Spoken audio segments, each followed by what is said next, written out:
think Zulkifli's work's always been political in nature. In the past 15 years, what he's used to have very strong, very satirical paintings, which were looking at his own people and thinking and sort of wanting them to shape up, you know. In the past 15 years, that has kind of matured since. And he says, to me anyway, he says that, you know, Chia, now I'm not so angry. So working on Ruku Negara, which means principles of nation, actually was inspired or triggered by his research into the May 13, 1969 riots, which were huge and very violent racial conflicts. Out of that came a series of 5 national principles, which the Malaysian king then gave. The second one of that being in this series, Ruku Negara 2.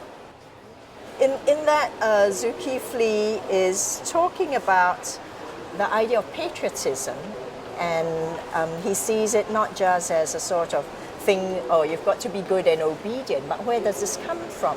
And his research has taken him to look at the national anthems and national songs of countries around this region, as well as Malaysia. So he's taken his own national anthem and wound it or spun it around into this painting.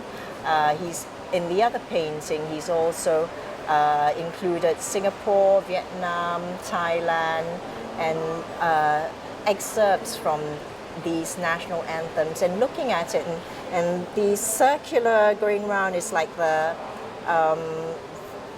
sound being recorded or sound being broadcast.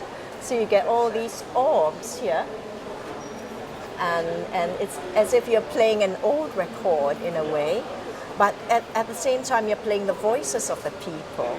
It's like when you're taking in that patriotic song and you're taking it yourself and you're singing out, then that's the idea. That's me as an individual taking on what my country means. And so that's what this whole series is about. It's very, very beautiful, very touching in that sense. And so you can actually read the painting, but because Zulkifli's a very seasoned painter, he loves to paint, I think he's treated text in such a way that it's also become like painting in a way. So it's, whilst he does differentiate between working with paint, in this sense he's done screen print on canvas and then stripped it all around using resin and etc. to build up the canvas, so that it's actually got quite a painterly, almost like a brocaded effect, you know. It's very deliberate.